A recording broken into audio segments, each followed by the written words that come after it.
বস্ত্র ধারণ করবেন না, আবার তিনি আবার ভক্ত রক্ষার জন্য রথের পাকাটা দিয়ে অর্জুনকে মারতে গিয়েছিলেন, ভীষ্মকে মারতে গিয়েছিলেন। তাহলে আপনি কি আশ্রয় চাইছেন গোবিন্দের কাছে?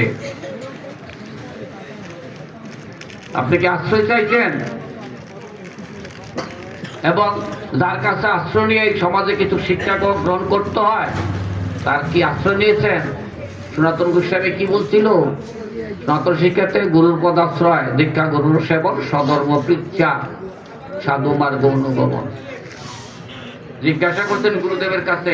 না, জিজ্ঞাসা করেন নাই। গুরুদেবের কাছে একাদশী কথা জিজ্ঞাসা করে, আরো 3 জনের কাছে জিজ্ঞাসা করে, আবার কয় হেতারা দি কইরা কালকা।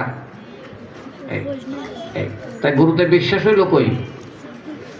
তোমার গুরু যদি করে কালকা, তো তুমি তো কালকেই করবা, আবার এরা করেন। এই জন্য গুরুতে যার বিশ্বাস নাই, তার ভগবানের ভজন করলেও কোনো ফল হবে না। মনে রাখবেন, যাকে জিজ্ঞাসা করবেন ভালো ব্যক্তিকে একবারই জিজ্ঞাসা করবেন।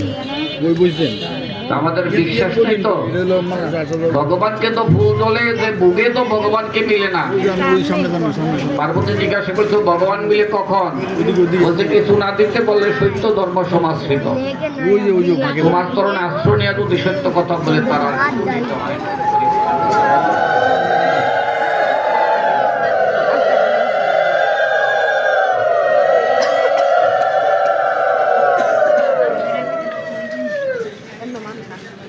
কেমন দেখেন না, আশ্রয় তো সবাই নিতে পারে না। কালকে আমার একটা বিরাট বিবাহ আছে, অনেক টাকার খরচ। আমার কয় বাবা ভাবুনি আপনারে এই কাঠটা তো বাসা দিয়েছিলাম, এইটুকুই। কথাটা বুঝেন না? এই জন্য গুরু ভগবান সবাই লাভ করতে পারবেন না, বুঝেননি? কারণ বলছে ভক্ত পরাধীন অস্বতন্ত্র বিবদিত।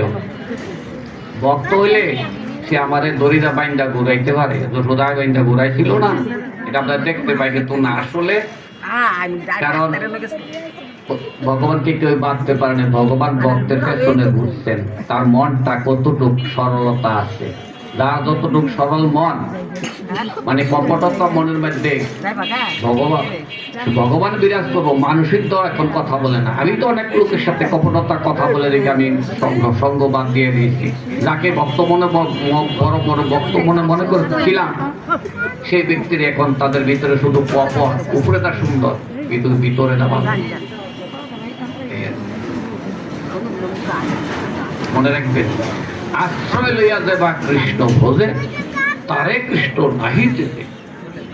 আশ্রয় বলতে আমরা কি বুঝি? গুরুর আশ্রয়। কেমন রাস্তা দেন তো?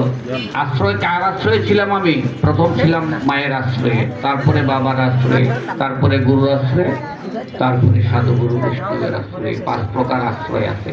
তাদের কাছে গেলে সুশিক্ষা পাওয়া যায়। কুশিক্ষা, মা কি বাবার নাম তার একজনকে দেখাই দিতে পারে? বলেন। আর সদ্গুরু হইলে কি কৃষ্ণ ছাড়া কে কাকে দেখাইছে? তিনি কাকে দেখা গেছেন? গুরু বন্ধুরা তো গান রাখতে রাত্রে বৃন্দাবন যুগল ভজন তাহে করল উপদেশ। তাহলে সদ্গুরু কি দেখাইলো? অনাদিরাদি গোবিন্দকে। তাই ছেলেকে কি দেখাইলো? মা আমার বাবাকে, আমার বাবাকে। আসলে আমরা গোড়ার থেকে ভুল করে আসছি, এখন এটা সংশোধন করে আমরা নিতে পারছি না। কেমন? যার যার মত, যার যার পথ আমরা বলি, এগুলি মিথ্যা কথা। সনাতন ধর্মে মিথ্যা কথা, মিথ্যা প্রবঞ্চনা শুনছেন, সত্যটা শুনেন নাই, গভীরে শুনেন নাই। গভীরে কিন্তু মণিমুক্তা থাকে, দলের উপরে থাকে না। দেখেন না, এই যে স্বর্ণের গুলি 2 লক্ষ টাকা, 4 কিলোমিটার নিচের থেকে স্বর্ণ উত্তোলন করে